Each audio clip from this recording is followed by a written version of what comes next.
When we're young, we have an amazing, positive outlook about how great life is going to be, but somewhere along the line, we forget to dream and end up settling. Join Up Dots features amazing people who refuse to give up and chose to go after their dreams. This is your blueprint for greatness. So here's your host, live from the back of his garden in the UK, David Ralph. Yes, hello there. Good morning, everybody, and thank you for being here on another episode of Join Up Dots, the motivational, conversational show that literally can go in any direction. Today's guest is going to be, well, he's going to be a fascinating guy because he was the guy who first appeared on Join Up Dots way back on episode 107. And back then, we spoke about his fascinating journey to where he is today, known as the Millionaire Marketing Mentor, the go-to guy for coaches, consultants, and other successful service professionals who want to attract more clients, convert more high-value sales, build an authority brand, and grow a lifestyle business that makes a bigger impact while generating more income. But life could have been very different. As starting his life in Poland, it was fair to say he's come a long way since then, both geographically and financially. Arriving in the United States of America with just $194 in his pocket and a sprinkling of English, he's set to work with a passion. Now, the entrepreneurial bug has always been a keen element which makes him who he is. So it's with little surprise, but a lot of hard work, that he transformed his finances by creating a series of business opportunities around California. First of all, he co-owned a collection of bagel shops and then moved on to running a multi-million-dollar business that includes consulting, coaching, training, and information publishing. But there was, of course, so many stumbles, falls, and triumphs between then. Isn't it? That's what makes a story interesting after all, and of course gives him the knowledge to then help his clients and students, often double, triple, and even 10 times their business, some in as little as 90 days, by teaching them how to transform their limiting, time-intensive businesses into automated money-making machines that attract clients like crazy. So with his life now rocking and rolling, could he only have got here by going through the roller coaster that is the entrepreneurial life? See, I can say it that time. And how did he manage to try to keep going when things weren't going the way that he wanted? Well, let's find out as we bring onto the show to start joining up dots with the one and only Mr. Adam Urbanski. Good morning to Adam. How are you? Well, good afternoon to you, David. It's awesome to be back. It is great to have you back because, well, we're starting to get into a sort of vein of ex-guests returning. There's been enough gap between. Now, you was episode 107 and you're now, 600 plus shows further on. How has your life changed in just that small window of a couple of years? Wow. You always ask interesting questions that make me think. I don't know if a lot has changed in terms of like what my life looks like, but I think a lot has changed in terms of who I am and how I think. Just to give you one example, I do a lot of work around sales.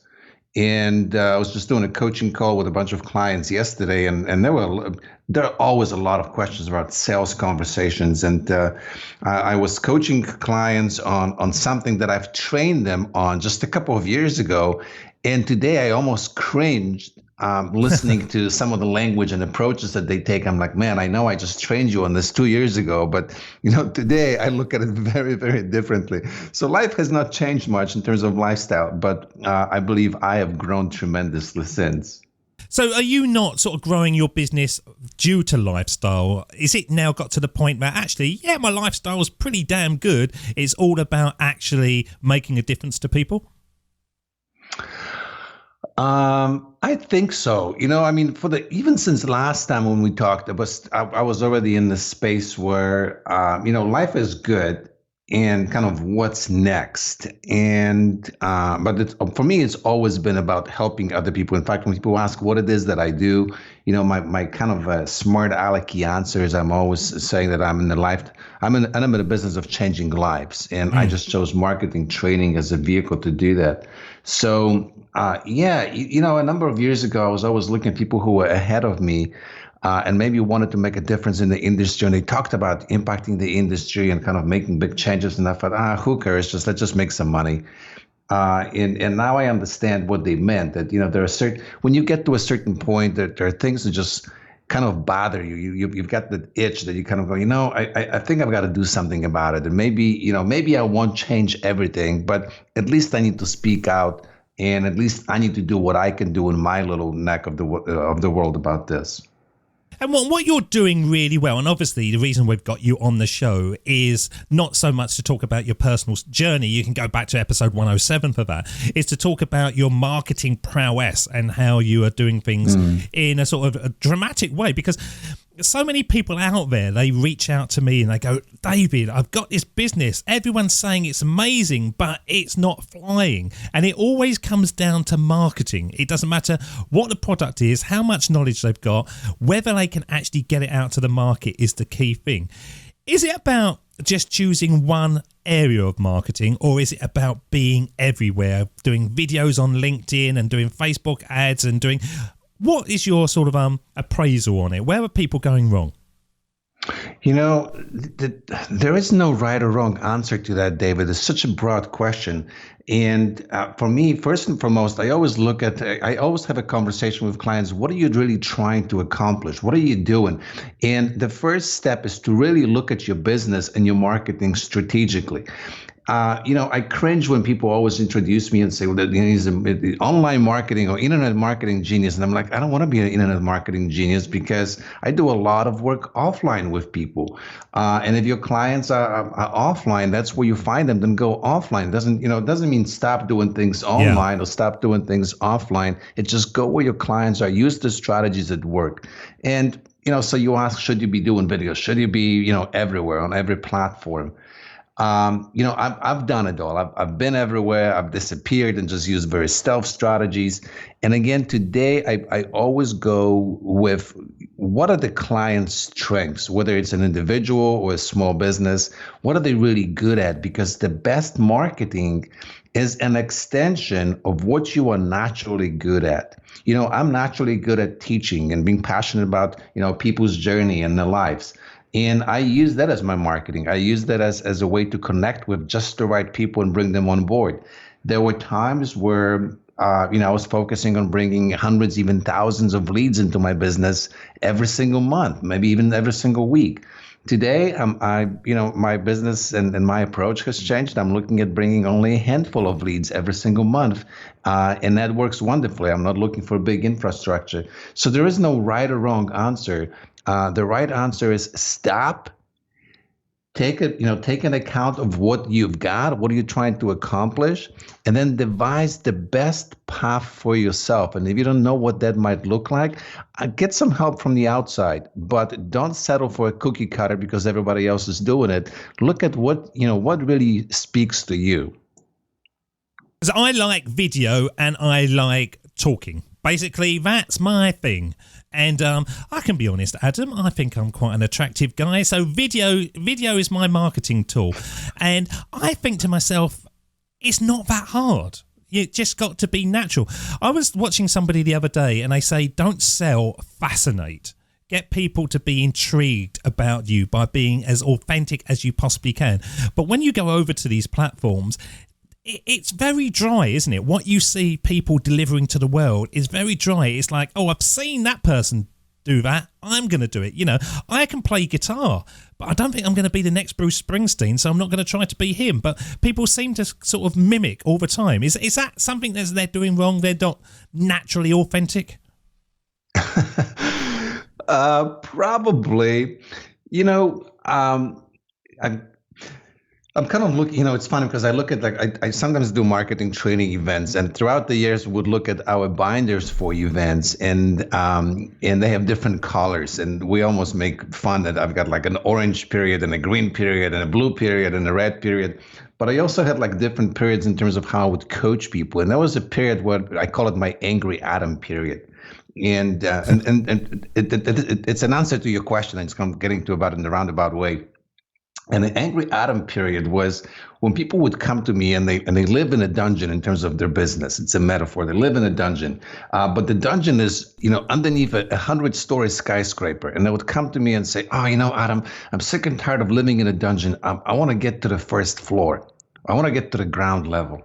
And I would say, screw the ground level. Look at this penthouse on 100th floor. Man, let's just get you to the penthouse. It's amazing. It's awesome. It's beautiful. The view. I mean, the lifestyle. It's crazy. Let's get you there. And they'll go, no. I just want to get out of the dungeon. I just want to be on the ground level. And I would have this angry conversation like, what are you, stupid? Don't you want to live in the penthouse? And they'll be like, no, I just want to be on the ground level. I'm sick and tired of being in a dungeon. And I realized that it was my need for them to be somewhere. I was looking at their situation from my perspective. I wasn't viewing it from their perspective. So, the danger of kind of having this conversation for the two of us, having had years of experience, I bet if you looked at your very first video, it's probably very different from the video you're doing right now. You're probably a lot more at ease. Your speaking style is a lot more natural. You've evolved, you've developed, you acquired skill sets. So, it's very easy to say, hey, just be yourself and just go with the flow and fascinate. But those are all things and skills that we acquire along the journey. So today I tend to be more empathetic and sympathetic to people's situation and go, just get started. And I can guarantee your first video will probably be the worst you ever record. And you know what? It's totally fine. And you're going to look like an idiot in that video, most likely. And a year from now, 2 years from now, you're going to look at it and cringe, go like, oh my God, what was I thinking? But at the moment, it's what you've got. So just go with it. I think the biggest point is just to get started. And if someone goes like, you know what, David, I think video is my media. Well, go ahead and go to get started. And you will discover if it's your media or not. And a week into it, 3 months into this, a year into this, you'll go like, this is really going well. Or you'll go, maybe I should start looking at something else. But you will never know until you get started with what you've got, where you are at right now. But just get started down. Do you know, Adam, can I point out, sir, I don't want to point this out, but when I said that I was an attractive individual, there wasn't a noise that came back from you. You didn't agree, you didn't grunt, you just let it pass. I can't well, what do you want believe me to say? That yes, no? I mean, it's like give me a nudge in the right direction. You want me to affirm you? Want me to go like, David, get off your high horse? I just want adulation, Adam. I want adulation. That's all I want on this show. That's it. So yes, all the way. You've got to stop using those big words with me. I'm from Poland. I don't speak English as well. So adulation, I've got to look it up first. So what?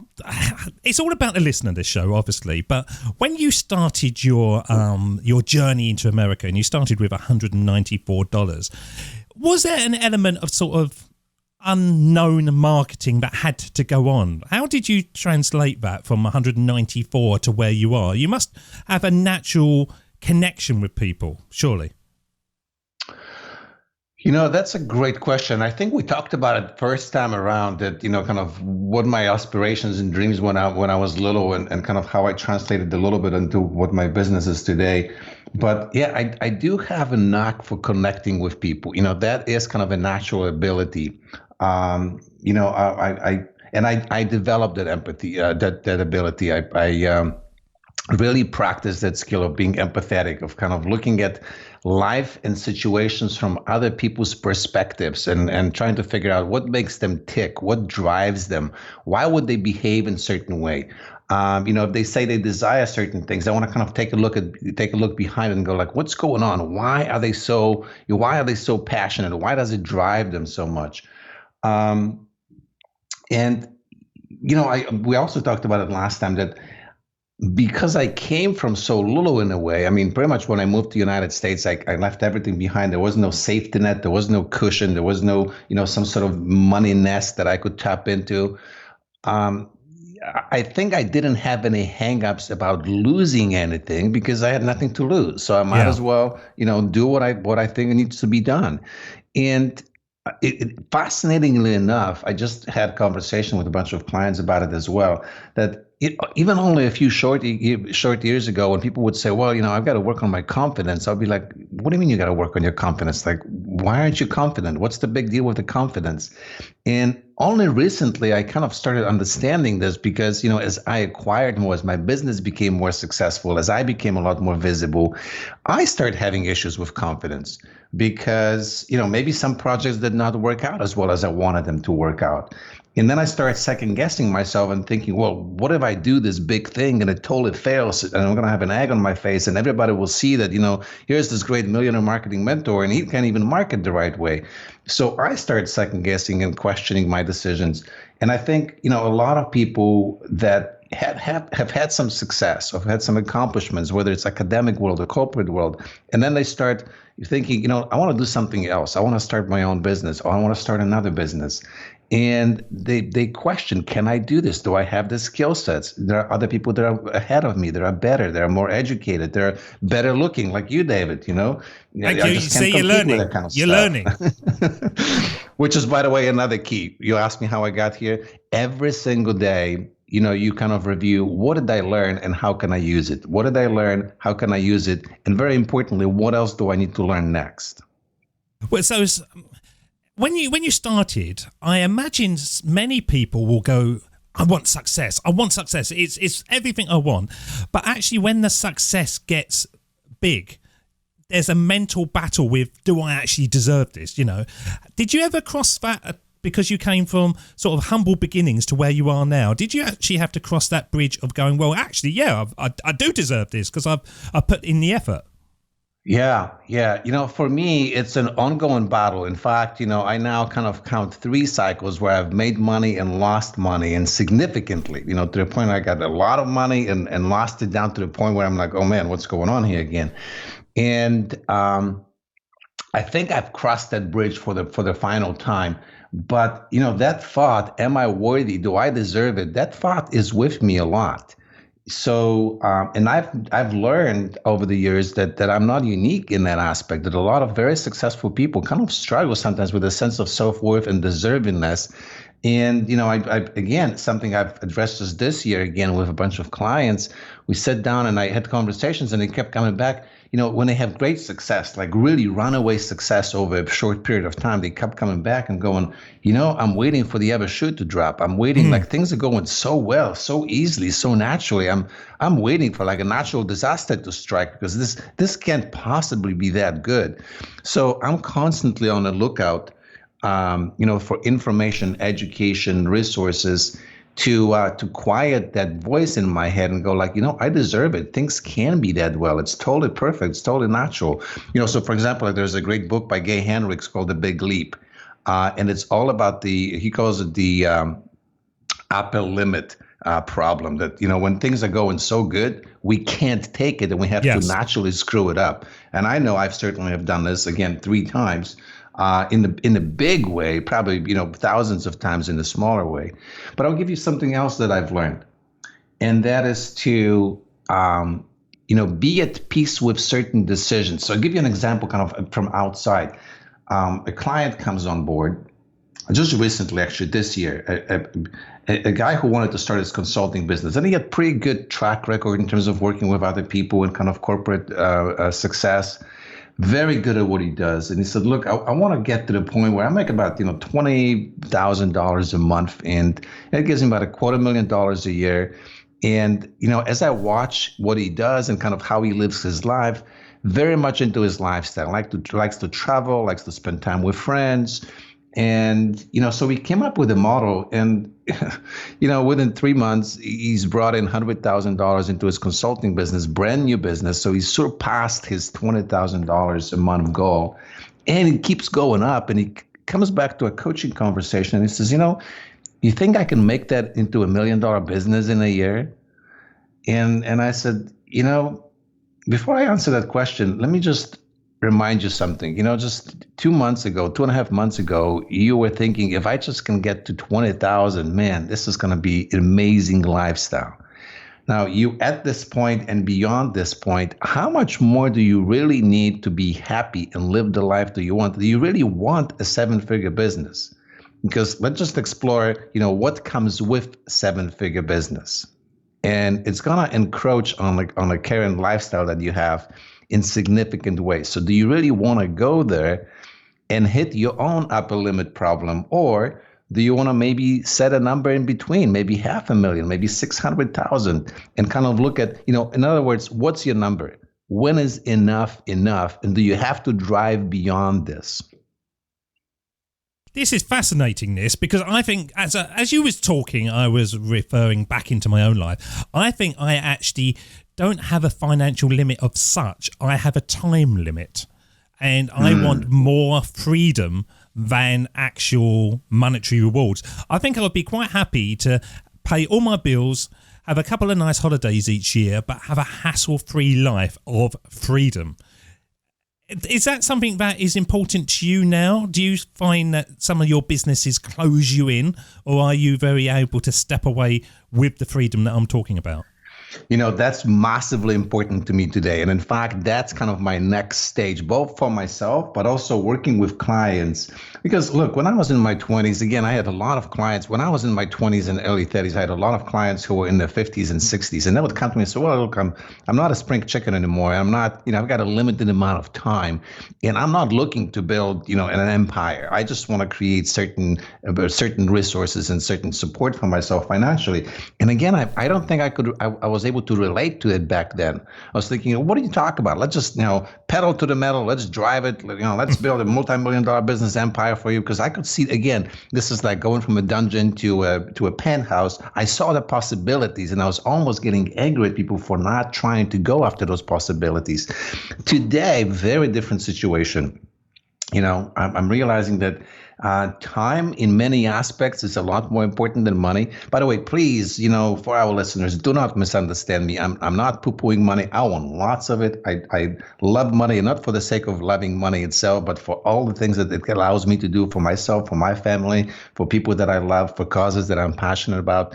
When people say I don't need money, I always say you're full of it. It's just you need money. You need a lot of it to live well, and make a big impact.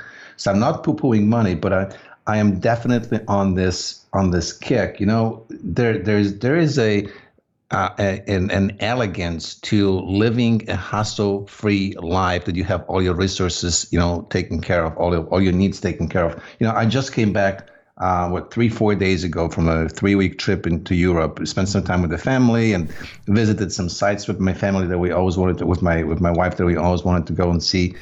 But I'll show you something personal that I haven't actually talked to anybody about yet. I came back, and as I came back, I had this anxiety ping, because I realized that there are certain aspects of my business that are dependent only on me. So as I came back, I needed to tend to those items, because I was the only one who can take care of them. And, again, every day, what am I learning? So what I've learned and what I've made note on, and what I need to learn next, is I need to let go of those final few items, so that when I want to go back on 3 weeks or 5 weeks, actually my goal is, 90 days off every year, 90 days of vacation time, completely away from business, not just partially, completely I'm away from business. And I've done this once so far. I haven't been able to repeat it in the last couple of years. And I want to be able to come back and don't feel stressed that something isn't taken care of, that my business is somehow hindered because I'm not there. So that's really kind of my focus for myself and for my clients. Yeah, my focus at the moment is 1 month on, 1 month off. I've been very aware that the ability to have mini retirements all the way through is what I'm working for. So I get the ability to have a lot of clients, but I don't want them. I don't want them because I know that I can't manage them within that time. So my whole focus is on that. 1 month on, 1 month off. And in that month, if I want to start working, I can, but it's within my time. Now, I've managed to do that by having a strategic marketing where I basically purely went and put my product where I knew people were looking for it. And it almost seems too simple for me. Is that sort of genius? Did I fluke it? Or is that the way that it should operate? All of the above. It's genius. It's great that you stumbled upon it fairly quickly in your journey. And that's the way it should be done. And, again, back to just a few minutes ago, for our listeners, look, don't try to copy, what David has done. Learn from it. Look at what's worked. What are the principles? What are the strategies that are driving his success or my success, and how they can be not adopted, but adapted for your particular situation. And the principle is absolutely right. Take a look at what drives you. And David, you talked about it. Video, interviews, talking, teaching, right? And you've made that your marketing vehicle. And then you ask yourself, where are my clients and how do I connect that media with my clients? You put it exactly where your clients can find it easily. And then you probably ask yourself, okay, so I'm doing all of this, but how am I monetizing it? So I know you've got some courses and you've got some offers. And probably further along the way, you've asked yourself, okay, so now I know how I can monetize it, but I don't want to work 24/7, 365 days out of the year, right? So how do I deliver those offers? How do I deliver those services to clients without being completely overtaken by it? And, little by little, you've put this together. In fact, you're inspiring me now. Month in, month out, man, I think that I've got to up level my vision and my goals. You could come across and we'll have a pint in London anytime you want. We'll sort that out on our mini retirements. We'll just be sitting there. I haven't traveled to Europe in a while, so this was my first trip in a while, and I have actually forgotten that even though people are busy everywhere, I went to Czech, I went to Germany, I spent time in Poland this time around, and people definitely live differently. That's not to say that they don't have stress, but I think it's kind of a unique American phenomena where, we just tend to get completely in the business, and it's almost like we live to work. So I really appreciated this last trip, this last little vacation here, because it sort of brought me back to, things can look a little bit differently, and a lot of people live very differently on actually a lot less, and somehow they make it happen and they live very happily. So again, back to my conversation just moments ago, how much do you really need? Do you really need to build certain empires? And is it just an ego trip that you want to be recognized as a certain person? Is it if what drives you is you solving a massive problem for people, and that's what drives you? Awesome, go all for it. But if what drives you is some sort of ego thing, like I've got to have a business that brings certain amount of money because I want to brag to others, you've got to go and check yourself, because you're going to wake up one day and probably not find yourself a very happy person. Let's play some words and then delve a little bit more into that. Here's Jim Carrey. My father could have been a great comedian, but he didn't believe that was possible for him. And so he made a conservative choice. Instead, he got a safe job as an accountant. And when I was 12 years old, he was let go from that safe job, and our family had to do whatever we could to survive. I learned many great lessons from my father, not the least of which was that you can fail at what you don't want, so you might as well take a chance on doing what you love. Now, with your life, Adam, at the moment, it'd be an obvious statement to say that you're loving it, but not with any life do you love every single part of it. How much of your business, other than those restrictions that you're talking about, do not fall into what Jim Carrey was saying? It's something you love. I'm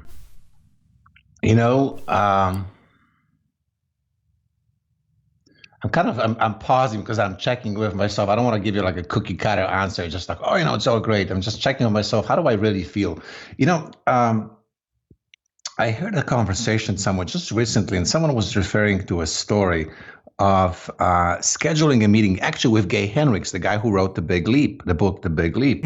And they ended up scheduling it on Sunday afternoon. And when they connected, the person sharing the story said, the first question I ask is, of Gay Hendricks, like, do you mind working on Sunday afternoon? And Gay Hendricks' response was, I haven't worked a day in my life for the last 30 years. And, I can't count 30 days. And even the little nuances and annoyances that I talk about, I come back and I feel a little anxiety about things. I really think that I'm in the place where actually the other day, someone said, oh my God, I so appreciate, you actually, it was the first day I came back from vacation. I spoke to someone and I gave him a couple hours of my time. I said, oh my God, I can't believe you had to come back and you had to give me 2 hours of your time. I said, no, let me just correct you. I didn't have to do anything. I got to do it. I got to do it. I got to connect with you. I got to contribute to you. And I think that's the way I tend to view it in my work, that I get to do things.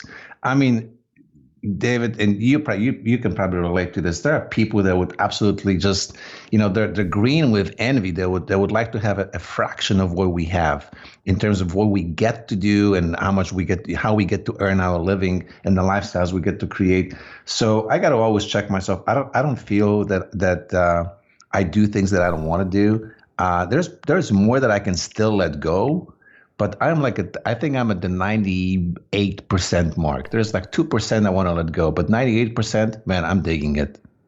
Well, I think you are, and it's quite obvious. And so it was a kind of leading question that gets me to where we are now. Now, your money-making system attract clients like crazy.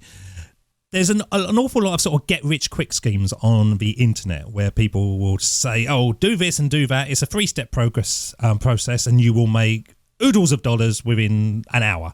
Now, how much grind has to go into putting your systems into place? For the people that are listening here and they think, right, this is for me, is it quick or is it months of trial and tribulation and pulling your hair out?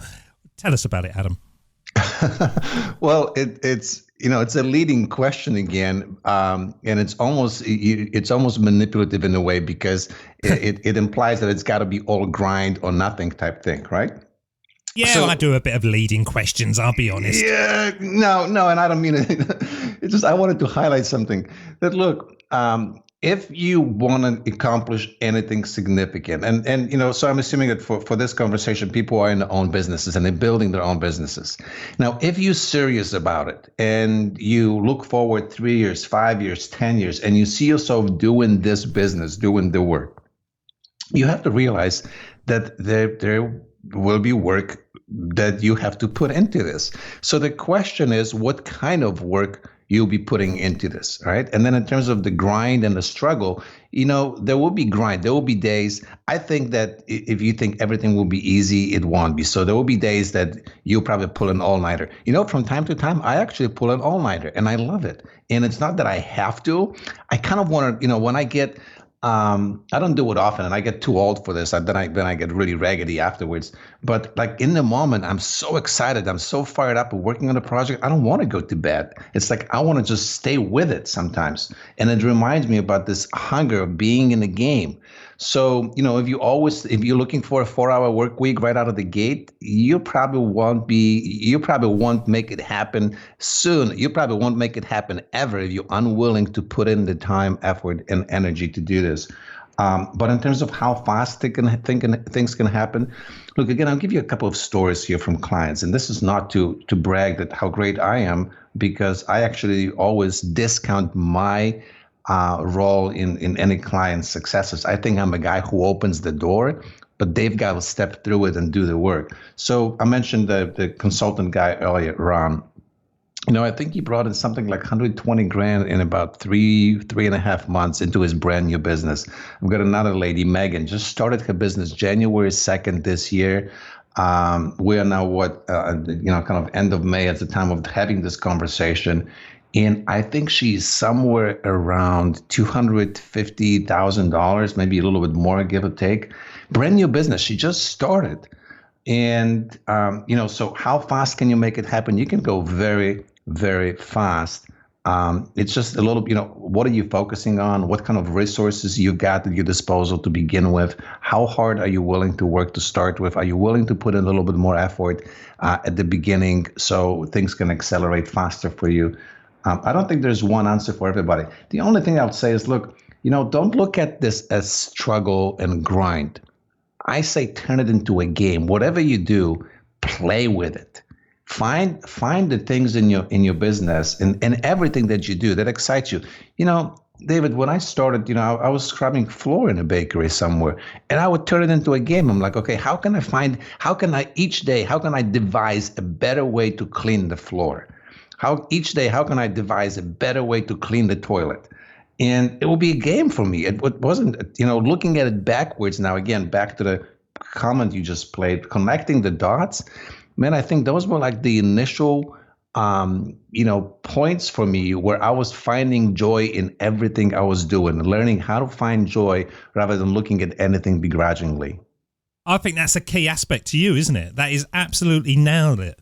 There's a playful element to you, which has led to the success.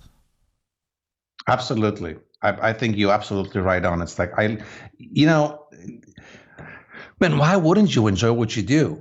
I don't think anyone today in a free, civilized world is actually forced to do things they absolutely, positively hate. And, there is no any type of slavery going on. So, if you enjoy what you do, you've got an absolute freedom to move on. And if you think you don't, it's a self-imposed limitation. People, unfortunately, Adam, have that, don't they? They can't see it as self-enforced, but to them it's real. Oh, I've got a mortgage. Oh, I've got kids. I've got this. I've got that. And then you see somebody on the other side of the fence. Well, for me, for example, I had 5 kids, a mortgage and everything when I quit my job. And for a year, it was panic stations, to be honest. Would I go back and do it again? Yes, certainly I would. Drop of a hat, I'd go back and do that again. But it wasn't easy. It wasn't easy, Adam. Well, it usually isn't, but that's why the rewards are so great. There are just so many different stories, and I think people get so inspired and moved by stories of people kind of achieving heroic, putting forth heroic efforts almost and breaking through. But you've got to realize that every single person's got to be that hero for a period of time in their own life in order to break out of the mundane, of the mediocrity. So, we all have limitations. And again, something I just spoke to a bunch of clients yesterday. If you focus on what you don't have and what you don't want, you're going to stay stuck where you are at. You've got to focus on where you're trying to get to and what can you do with what you've got at the moment. So you've got a big family and you've got a lot of financial needs and you've got mortgage and toys to pay for. Take a look at that. What do you need to restructure? Do you need to let go of some toys? Do you need to downsize for a period of time? There was a time where I lived in a much, much bigger house. And it wasn't until I was moving out of the house, I realized, man, this was really way too much of a house. There was, pardon the expression, there was crap in every corner. You know why? Because we had so many corners, so many nooks and crannies that, it was almost like I felt obligated to just keep buying stuff just to stuff corners with. All right. I didn't need it. It's not what was making me happy. But I didn't know it at the moment. So it's just kind of, again, looking back, connecting the dots, restructuring things, ask yourself, get the clarity, what really makes you happy? What do you really want? See, like I seriously meant it, David. You inspire me. 1 month in, 1 month out. I'm like, man, this is actually a pretty good model. Oh, I just thought it was obvious. I found over the first couple of years, I was just wearing myself out. Literally getting to a point that I couldn't walk away from it. And I thought the only way that I could do it would be that, so that I can get all the shows done in 1 month. I can do all my coaching in that 1 month and then just switch off. And if I want to go to Florida, if I want to go to California, I've always had that thing, Adam, of resenting having to get a flight back when I'm enjoying somewhere, So you go to somewhere and you think, this is great. But then, I've only got 2 more days. Then I've got to go to whatever airport it is and commute. But I've always thought, why can't you just have a life where you go, this is great, let's just stay here till whenever. And through Join Up Dots, it has totally changed my mindset because there are people doing that.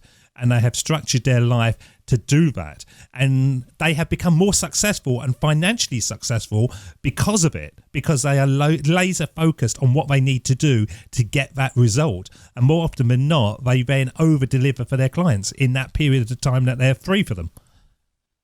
Yeah, that's so spot on. I think that's kind of looking at, again, a big picture of the conversation that we are having here and maybe some commonalities of what we've created in our lives, and particularly in businesses for those, who want to follow the same path. Look, I think we both get a kick out of sharing information and teaching others. And this is one of my axioms of everything I do with my clients. I say, stop pitching and start teaching. Teach more. You will attract more. You will end up bringing more people into your life, into your business. And then, I realize that not every business is a virtual business like ours. So we can do our work if we have a computer and internet, we're pretty much, good to go anywhere we are at. I realize not everybody is in the same spot. But I think the key point here for everyone to realize is that you are not your business. You own your business, and you've got to realize, what does your business deliver? And there are certain aspects, like in your case, you are the guy who does all the interviews. That's the thing you don't want to let go. That is it, right? This is your part. But many other things, you probably don't need to do them. You probably don't do them anymore, right? So you own a business that does the interviews, and you do the interviews, but everything else doesn't have to be done by you. So for those who own actual physical businesses, you've got to ask yourself, which part of it has to be done by you? And you will probably realize that very little of it actually has to be done by you. You just have to get clear on what your business is all about and start creating systems around that.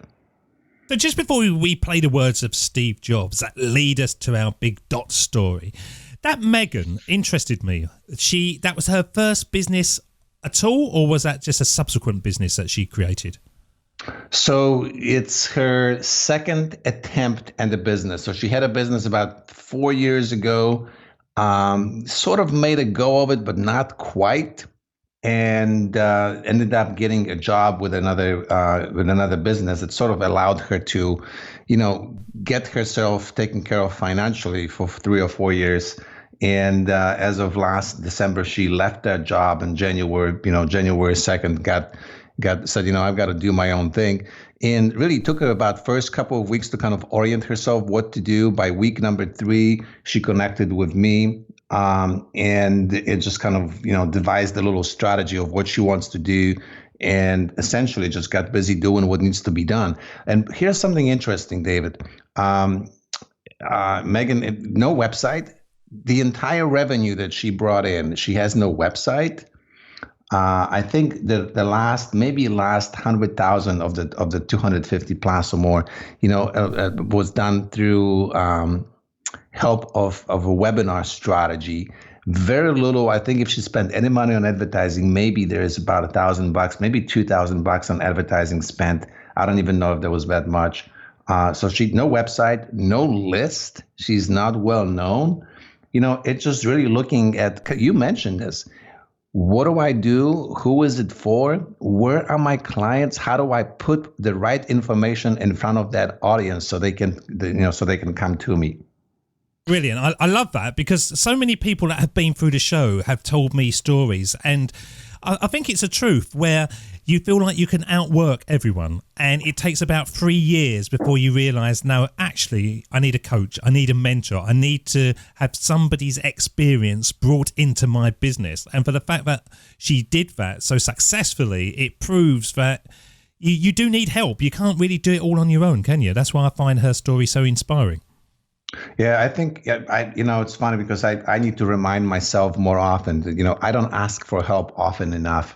And it's one of the things I've got to constantly remind myself when I start banging my head against the wall. It's like, look, go get help. But, what's really important here is that people hire coaches and mentors, and they think just hiring a coach or a mentor is the solution. And it's not. It's following through on what the coach or the mentor tells you to do. That's the actual key. Perfect. And it leads us seamlessly onto the words of Steve Jobs, who kind of said it in a different way, but still spot on. Steve Jobs. Of course, it was impossible to connect the dots looking forward when I was in college, but it was very, very clear looking backwards 10 years later. Again, you can't connect the dots looking forward. You can only connect them looking backwards. So you have to trust that the dots will somehow connect in your future. You have to trust in something, your gut, destiny, life, karma, whatever. Because believing that the dots will connect down the road will give you the confidence to follow your heart, even when it leads you off the well-worn path. And that will make all the difference. Now, of course, Megan's done that, you've done that, I've done that, but ultimately what Steve's saying is you've got to take a lot of action. Yeah, I'm pausing. Absolutely. Those words always get to me, always, and both the clips you play, some of my favorite quotes and words to live by. And, I remember we had this conversation first time we talked. I talk about planes taking off in the opposite direction or in the wrong direction and then course correcting in the air. Today in all my programs, I tell my clients this, look, implementation is fundamental. Information is supplemental. If you look, no offense to you, David, and your show or anybody's programs or information, but if you, the listener, is sitting there on your assets and consuming a bunch of programs all day, and to the point where you run out of time to actually do anything with it, you've got it backwards. You've got to go and do things 90% of the time, and then the fraction of the time that you've got left, that's where you reinvest back to re-educate yourself, inspire yourself. But without taking action, nothing really happens. So what would be your biggest action that you've taken? We call it the big dot story, but when you look back over your life. The big action I have taken, and I'm having a hard time selecting one because there are so many when I look back. So obviously one is when I first sold my restaurant business and then subsequently lost everything and needed to recover, and just the steps that I took and the lessons that I've learned. But even prior to that, leaving Poland and kind of the whole thing, how it transpired, how things have came together that allowed me to actually leave Poland and move to the United States and settle in here. Look, I'll tell you this. This is the story that I actually never connected until this right now. My father had a bakery in Poland. And in communist Poland, there were a few businesses that were allowed to be run privately, like bakers, butchers, and shoe repair shops. Don't ask me why, that's just kind of how it worked. Everything else was government-owned businesses. So I watched my dad, run a bakery, and as in small business at the time, when things got tough, it was all hands on deck, the entire family. It didn't matter that I was 6-year-old at the time, or 7-year-old, or 12-year-old. They gave me a bench, a little stool to stand at the bench, and I was required to work just like others would. And when I came to the United States, I was a high school graduate, didn't speak English, and I had no skills.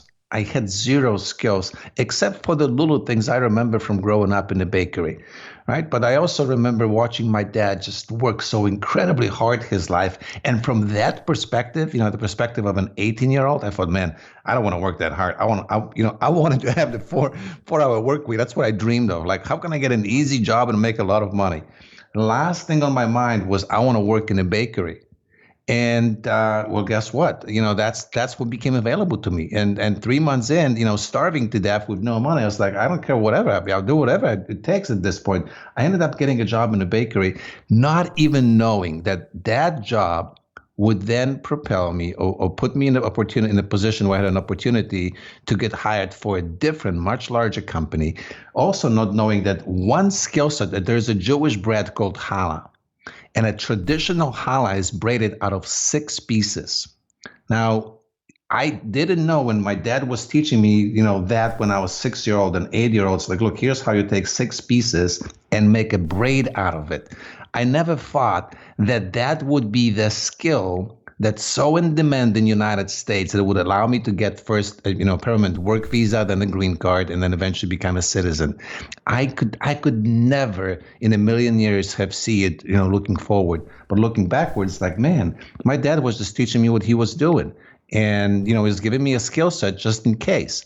And then, that first job that I took out of really hunger and need would allow me to solidify that skill and then open the door to get a much different job, much better job, and eventually own my first business in here and sell that business and make my first fortune. Man, it's just take action and just go with the flow. Perfect. And it leads us right up to the part of the show that we've been leading to, the Sermon on the Mic, where we're going to send you back in time once more to have a one-on-one with your younger self. And if you could go back in time and speak to the young Adam, what age would you choose and what advice would you give? Well, we're going to find out, because I'm going to play the theme, and when it fades, you're up. This is the Sermon on the Mic.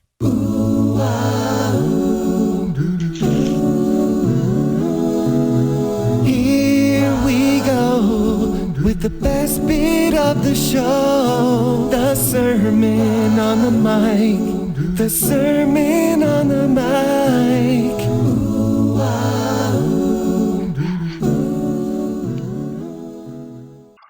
Wow. Little Adam. Big Adam here. At 17, you don't even know what kind of journey is ahead of you. And I won't give you all the details because I don't want to spoil the surprises that are coming your way. But I want to give you maybe a few pointers to help you orient yourself on your journey.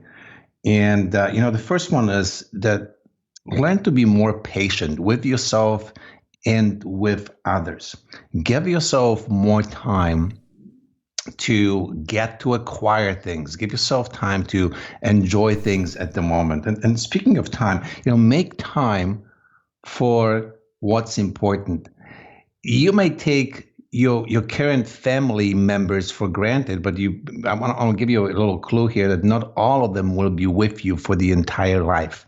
So make time for what's important. Make time for having conversations that you think you need to have, but you put them off till later. And trust yourself. When you get an inkling that something matters, you trust yourself that you are right about this. And there will be people that will cheer you on. There will be people that will try to bring you down. And whenever in doubt, always go within and ask yourself, what is that? What is your guiding star? What did your dad, your mom teach you? What are the values that have steered you right up to this point? Always fall back on those values. I want to give you a couple more things. One is ask for help. Asking for help isn't a sign of weakness. It's actually a sign of strength. When you don't know, that's kind of half a win, but you don't even know what you don't know. Just ask people. And there are amazing mentors and amazing coaches that will be just so happy to point you in the right direction and give you a hand up. But remember, it's not a handout, it's a hand up. Do the work that needs to be done. And the last thing, take it from me and make more friends along the way, because at the end of the day, at the end of your journey, I think what you're going to realize is that it's all about the people you've surrounded yourself with and the times you've enjoyed with them. So make time to make friends. And above anything else, it's going to be one heck of a ride. Enjoy the journey. Great stuff. And Adam, what's the number one best way that our audience who have been listening to you and is fascinated by you and your marketing knowledge, how can I connect with you? Oh, man, the same thing that's been around for 18 years, themarketingmentors.com, marketingmentors.com. And I appreciate the opportunity to give it out to folks. A new way today is obviously Facebook. Some of us are there. Go to facebook.com/Adam Urbanski. Or just search for me on Facebook. And I love Facebook. I love connecting with people there. So just say hello. We will have all the links on the show notes. And if you're interested in the first part of Adam's story, you can go back to episode 107, which we'll also have on the show notes. Adam, thank you so much for spending time with us today, joining up those dots. And please come back again when you have even more dots to join up, as I do believe that by joining up the dots and connecting our past is the best way to build our futures. Adam Urbanski, thank you so much. Thanks for having me, David. Adam Urbanski, he is a man who I think he's just got it. He's got it. He knows what he's looking for. He's already got the success, but he's not looking for building more and more monetary value. He's looking to improve his life, improve the situations of his clients. I like that. I like that very, very much. And that's certainly something that I, in a very small way, are aiming for as well. Well, hopefully in an even bigger way, we're going to be recording more episodes of Join Up Dots to bring them to your ears. If you can, share them with your friends and colleagues and say, hey, this guy from the United Kingdom, he might be worth listening to once in a while. We would certainly appreciate that. But until next time, we'll see you again. Cheers. See ya. Bye-bye. David doesn't want you to become a faded version of the brilliant self you were once to become. So he's put together an amazing guide for you called the 8 Pieces of Advice That Every Successful Entrepreneur Practices, including the 2 that changed his life. Head over to joinupdots.com to download this amazing guide for free, and we'll see you tomorrow on Join Up Dots.